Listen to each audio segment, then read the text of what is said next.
جیسے کہ میرے مدنی رحمت دو عالم صلی اللہ علیہ وسلم سفر میں ہیں، غزوات ہیں، آپ تھکے ہوئے ہیں، صبح کے قریب یعنی کافی رات گزر گئی، آپ نے قافلہ روک دیا، قافلہ تھک گیا، سواریاں بھی تھک گئی۔ حضور نے فرمایا کہ بلال، اور کہا حاضر یا سے، فرمایا کہ تم نہ سونا، جاگتے رہو، قافلہ سب سو جائے گا، میں بھی سونا چاہتا ہوں، لیکن جب اذان کا وقت ہو تو اذان کہہ کے ہمیں جگا دینا۔ نے کہا حاضر یا رسول اللہ صلی اللہ علیہ وسلم۔ حضرت بلال جو ہے نا، یہ حضور کے وہ مؤذن ہیں جو سفر میں بھی اور حضر میں بھی، مکے میں بھی، مدینہ، ہر وقت ساتھ رہتے تھے، کبھی حضور کی زندگی میں جدا نہیں ہوئے، رضی اللہ تعالی عنہ وارضاہ۔ فرماتی ہے کہ میں نے ایک اونٹ کی پلان ہوتی ہے نا اوپر رکھنے والی، اس سے ایسے ٹیک لگا کے میں بیٹھ گیا کہ جیسے جیسے صبح کے آثار ظاہر ہوں گے تو میں اذان دوں گا۔ کہتا ہے کہ فغلبنی النوم، نیند آ گئی، اور ایسی نیند آئی، سب تھکے ہوئے تھے نا، حضور بھی سو گئے۔ سب سے پہلے حضور پاک صلی اللہ علیہ وسلم کی آنکھ کھلی جب سورج نکل آیا۔ حضور بڑے ناراض ہوئے، فرمایا بلال کو بلاؤ۔ بلال حاضر ہوئے، ہم نے کہا تم نے کیا کیا؟ اس نے کہا حضور ناراض نہ ہوں، جب اللہ کا نبی سو گیا تو بلال کی کیا طاقت ہے، میں بھی سو گیا۔ حضور نے فرمایا فخرجوا من هذا الوادي فإن بها شیطان، نکلو اس وادی سے، یہاں شیطان ہے، اس کی وجہ سے ہماری فجر کی نماز جو ہے قضا ہو گئی ہے۔ اس سے علماء نے استدلال فرمایا ہے کہ جن گھروں کے اندر نماز نہ ہو وہ شیطان کا گھر ہے۔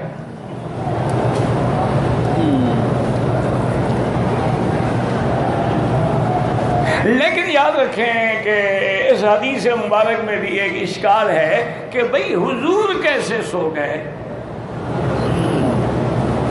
چونکہ صحیح حدیث ہے، حضور نے فرمایا تنام قلبی ولا تنام عینایا ولا تنام قلبی، نیند میں بھی میری یہ کیفیت ہے کہ میری آنکھیں تو سوتی ہیں لیکن میرا دل نہیں سوتا، اس کا اللہ سے تعلق قائم رہتا ہے۔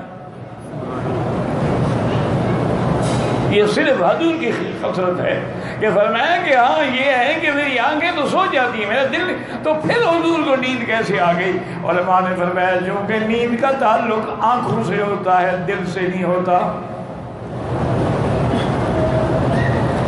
اور دوسری بات یہ ہے کہ اگر حضور نہ سوتے تو امت کو یہ مسئلہ کون سمجھاتا کہ اگر آدمی کو نیند آ جائے، نماز چلی جائے تو وہ کیا کرے؟ اس لیے ورنہ اللہ جبریل بھیج کے نہیں جگا سکتے تھے۔ بھئی اللہ کے آگے کیا مشکل ہے کہ حضور نماز پڑھ رہے ہیں اور آپ نے اپنا جوتا بھی پہنا ہوا تھا، اس زمانے میں بے انتہا شدت تھی، گرمی تھی، نیچے پتھر تھے، مسجدوں کے اندر بھی چھوٹی چھوٹی کنکریاں بچھائی جاتی تھیں، کوئی قالین یا کوئی فرش نہیں ہوتے تھے، تو اس لیے کبھی کبھی صحابہ جوتا بھی پہن لیتے تھے نماز میں، اور جوتا اگر پاک ہو تو پہننا جائز بھی ہے، لیکن حضور نے نماز میں کھڑے کھڑے اپنے پاؤں سے جوتا اتار دیا، صحابہ نے بھی جس نے پہنا ہوا تھا اس نے بھی اتار دیا۔ حضور جب فارغ ہوئے فرمایا تم لوگوں نے کیوں جوتے اتارے؟ انہوں نے کہا حضور آپ نے جب جوتا اتار دیا تو ہم کیسے پہنے رہتے؟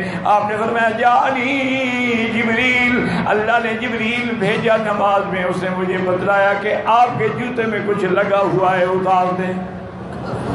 تو اگر اللہ جبریل بھیج کے یہ خبر دے سکتے ہیں تو اللہ اپنے نبی کی نماز قضا کرا دے، جبریل نہیں بھیج سکتے؟ اس لیے ہمیشہ یاد رکھیں کہ انبیاء سے سہو بھی ہوتا ہے، نسیان بھی ہو جاتا ہے، غلبہ نوم بھی ہو جاتا ہے، لیکن یہ ان کے لیے ہے، امت کے لیے ہر چیز میں دین ہی دین ہے، وہ قیامت تک کے لیے مسئلہ بن جاتا۔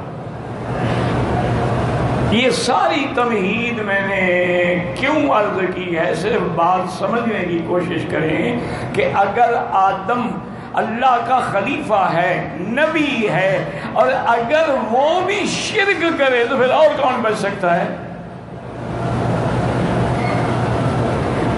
اللہ کا نبی تو پاک ہوتا ہے، تو انہوں نے کیسے شرک کیا؟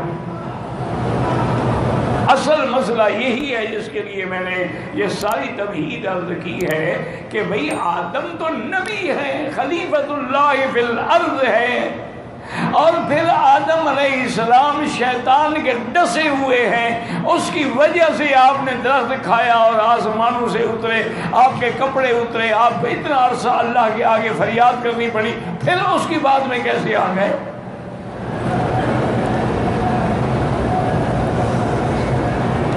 اس لیے بعض علماء نے کئی جوابات دیے ہیں کہ بھئی نام ہی رکھا تھا نا تو یہ شرک فی الاسم تو ہے لیکن شرک فی الذات نہیں ہے، اللہ پاک ہر قسم کے شرک، تو اس کو زیادہ سے زیادہ ہم کہیں گے کہ شرک خفی تھا۔ جیسے کہ حضور نے فرمایا کہ ریا جو ہے، ریا یہ شرک خفی ہے۔ کیا مانا؟ ایک آدمی نماز پڑھ رہا ہے، دیکھا کہ مرید آگے ہیں تو نماز لمبی کر دی۔ کبھی مریدوں کو پتہ لگے کہ سبحان اللہ پیر صاحب کی نماز تو دیکھو جناب، اور آنکھ خلوت میں روندہ کار دیگر میں گنند، اور جب گھر میں ہوتے ہیں تو پھر نماز پڑھتے ہی نہیں۔ تو یہ ریا ہے۔ حتیٰ کہ علماء نے فرمایا کہ مثلا ایک امام نماز پڑھا رہا ہے، رکوع میں ہے، اس کو جوتی کی آواز آئی، وہ سمجھ گیا کہ میری مسجد کا متولی آ رہا ہے، رکوع لمبا کر دیا تاکہ اس کو رکوع مل جائے، رکعت مل جائے۔ یہ بھی ریا ہے۔ تم نماز پڑھا، تمہیں کیا کوئی مل جائے نہ ملے نہ ملے۔ تو ریا کو بھی حضور نے فرمایا کہ شرک خفی ہے، جلی تو نہیں رہی۔ تو اس لیے بعض علماء کہتے ہیں کہ آدم نے یہ جو بات کی یہ شرک خفی تھا، لیکن بات سنیں یہ ساری باتیں جو ہیں وہ شان آدم کے خلاف ہیں۔ اصل بات کیا ہے؟ یہ غلطی آدم علیہ السلام یا حوا سے نہیں ہوئی، ان کی جو آگے اولاد ہوئی ہے، ذریت ہوئی ہے، ان سے ہوئی ہے یہ غلطی۔